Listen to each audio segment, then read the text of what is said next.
You know that strange moment when your income finally goes up, but instead of feeling relieved, you feel uneasy. You check your bank account more than before. You think more about what could go wrong. You feel pressure where you expected peace. If this has ever happened to you, you're not irrational and you're not bad with money. You're reacting to something much older than your current situation. Today, we're breaking down the psychology of people who panic when they earn more money. The ones who assume growth should feel good, but experience the opposite. Here's the thing. For some people, earning more money doesn't signal safety. It signals risk.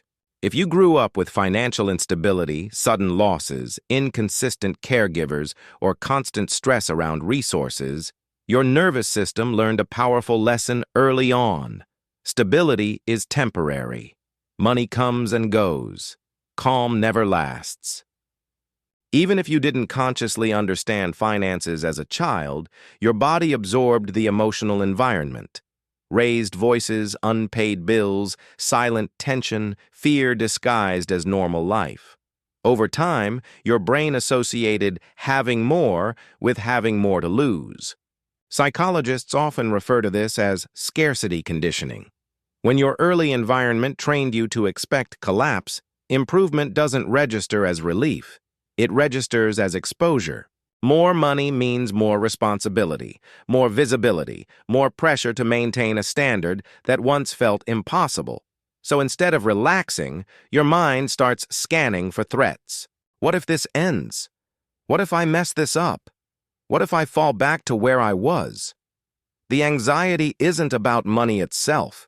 It's about memory. Another layer is identity conflict. Many people spend years identifying as someone who struggles, someone who survives, someone who makes it work somehow. That identity becomes familiar and oddly safe. When income increases, it challenges that internal story. You're no longer who you used to be, but you don't fully trust who you're becoming either. And that uncertainty creates tension. Success forces you to rewrite your self-image, and the brain resists that change because familiarity feels safer than growth. There's also the issue of control. People who panic when they earn more often become hyper-controlling with their finances. They monitor spending obsessively. They delay enjoyment. They feel guilty resting or buying something non-essential even when they can afford it. Why? Because somewhere along the way, their nervous system learned that vigilance equals safety. Relaxation feels dangerous. Letting go feels irresponsible. Staying tense feels productive, even when it's exhausting. What most people don't realize is that this mindset often comes with strengths.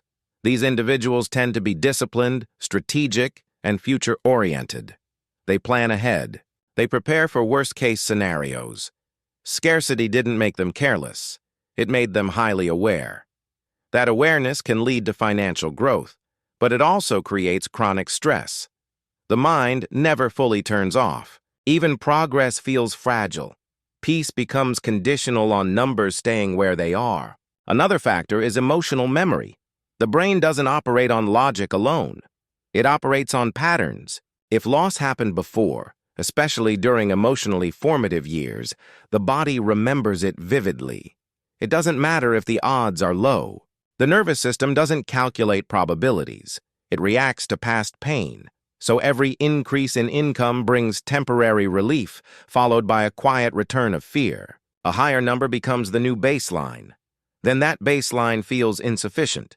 The goalpost keeps moving. Society rarely talks about this side of success. We're told that more money equals less stress, more freedom, more happiness. And for some people, that's true. But for others, money activates old wounds instead of soothing them. Checking your account doesn't calm you. It activates you.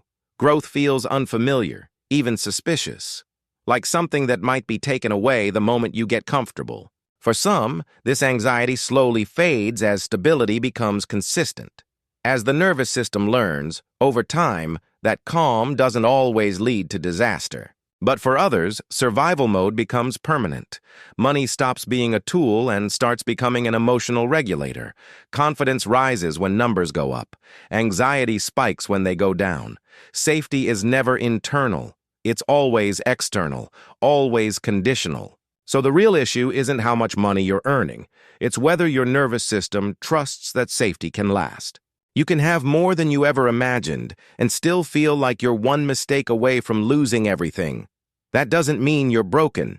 It means you adapted to an environment that taught you to expect instability. If earning more money makes you anxious instead of calm, if progress feels heavier instead of lighter, if you're constantly bracing for the fall instead of enjoying the climb, you're not ungrateful. You're conditioned.